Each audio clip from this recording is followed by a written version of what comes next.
해석을 통해서 바른 통찰을 얻게 되면 어려움을 겪고 있는 내담자들이 그 어려움에서 벗어날 수 있다고 하는 희망을 가지고 치료를 해온 게 고전적인 정신분석의 태도예요. 그런데 이러한 프로이드의 해석을 중심으로 한 기법만 가지고는 치료가 어렵다고 보는 견해들이 나오기 시작했는데 그런 측면에서 이걸 보통 관계 이론이라고 그러죠. 관계를 중심으로 해서 치료가 일어난다. 그러니까 내담자가 경험하지 못했던 새로운 관계 경험을 통해서 치료가 일어난다. 이런 개념이에요. 그래서 해석을 중심으로 치료를 할 것인가 아니면 관계를 중심으로 치료할 것인가 하는 아주 중요한 차이가 생겨나요. 제가 볼 때는 이 두 가지를 서로 둘 중에 어느 하나를 선택할 것은 아니고 이 두 가지 측면을 다 고려해야 되고 내담자가 어떤 분인가에 따라서 어느 쪽에 더 중점을 둘 것인가 하는 측면에서 봐야 되지 않을까 싶어요. 그래서 단순한 학설의 대립이라기보다는 내담자를 치유하거나 내담자를 돕는 여러 측면 중에 가장 두드러진 측면 두 가지를 설명하고 있는데 이 두 가지가 서로 분리됐다고 이분법으로 볼 부분은 아니고 이 두 가지가 서로 상보적으로 어, 내담자를 돕는 데 사용될 수 있으면 좋겠다. 항상 이 두 가지를 같이 사용하는 것은 아니지만 경우에 따라서는 해석을 중심으로 같은 환자지만 상황이 달라져서 그분이 관계를 중심으로 도움을 받아야 될 상황일 때는 이 관계를 치료의 가장 중요한 요소로 우리가 간주해야 되는 거죠. 그래서 기본적으로는 이 관계는 항상 있는 것이고 그 관계 위에 또 해석도 같이 가미된다. 이렇게 볼 수도 있는데 너들 엄격하게 서로 분리하려고 하는 입장에서는 해석 중심으로 고전적인 태도를 취할 때는 이 관계를 무시해야 하는 이런 측면이 있기 때문에 제가 얘기하는 것처럼 이렇게 상보적으로 적용된다기보다 어느 하나를 택하고 싶어 하는 이런 욕구들이 꽤 많이 있는 거죠. 그래서 그 부분을 어떻게 이해할 것인가를 우리가 같이 고민할 부분인데 대부분의 서양 철학이나 혹은 서양의 학문에서는 무언가를 나누어서 그러니까 이분법적인 사고를 통해서 그중에 어느 하나를 선택하는 것이 식별의 과정이고 그래 이러한 과정을 통해서 우리가 가장 좋은 결과 혹은 진리에 가까워질 수 있다 하는 쪽에서 굉장히 이분법적인 사고방식이 가장 기본적인 모드로 돼 있어서 그런 부분에서 우리 동양적인 사고가 많이 다른 것 같아요. 동양에서는 항상 음과 양은 결국 하나에서 나오는 것이고 음과 양은 같은 통합체의 두 측면이라고 이렇게 보는 이러한 통합적인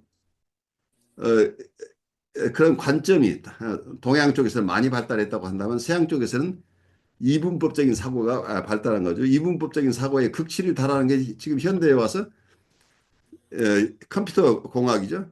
아무리 많은 일을 한다고 할지라도 그 컴퓨터 랭귀지는 그냥 이분법의 랭귀지예요. 지로하고 원이죠. 지로 원, 지로 원을 반복하면서 그 속에서 무수한 조합을 만들어내는 거죠.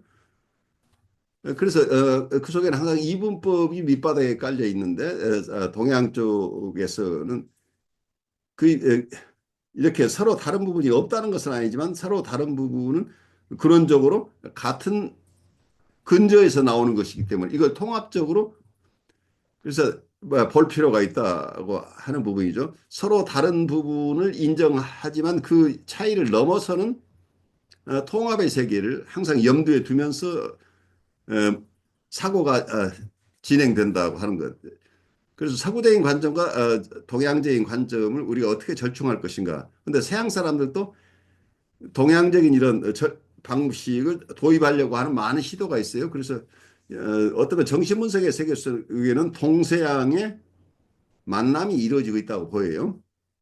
여러 이론 속에 이것은 동양의 것이고 이것은 서양의 것이라고 말할 수는 없어요. 워낙 많은 변천을 겪었기 때문에 고대 초기부터 동양과 서양이 엄격하게 다른 것 같은데 제가 요즘 관심이 있어서 과거 초기에 인도 사상이나 초기에 그리스 사상 야, 이런 것들 좀 대비하면서 조금 리서치를 해보면 벌써 알렉산더가 인도를 점령했었던 이 알렉산더의 인도 정벌 그 무렵에 알렉산더는 철학자들을 대동하고 인도에 왔다고 그래요.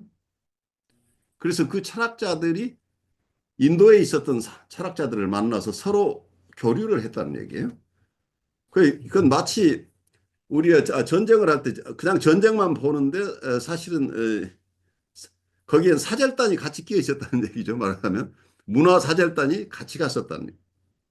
그러니까 우리가 생각하는 고대는 아주 이 현대인만 아주 똑똑하고 옛날 사람들은 형편없는 사람으로 생각하는 그 아주 우리의 잘못된 인식일 가능성이 굉장히 높은 거죠.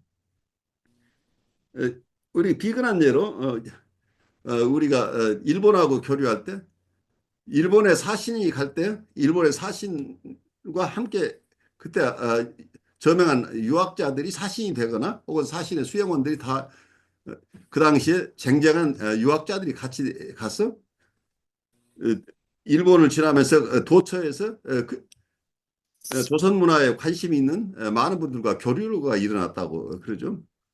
그 마치 우리도 중국의 사신을 보낼 때도 또 우리의 사신단의 속에서 그 그 당시에는 무역도 했지만 무역뿐만이 아니고 이러한 사상적인 교류가 함께 있었다고 하는 것을 우리가 이해할 필요가 있을 것 같아요. 그래서 고대부터 동서양은 서로 많은 것을 주고받았다는 것을 우리가 이해를 해야 되는데 우리는 너무 이게 서로 전혀 다른 문화인 것처럼 우리가 생각하고 있는 것 자체가 우리가 착각일 가능성이 있다고 생각이 돼요. 그래서 여러분들 앞으로 관심이 깊어지면서 동양 쪽의 어떤 사고들과 서양 쪽의 사고들이 어떻게 교류되고 있는가 하는 것을 서로 관심을 가지면 도움이 될 것 같아요.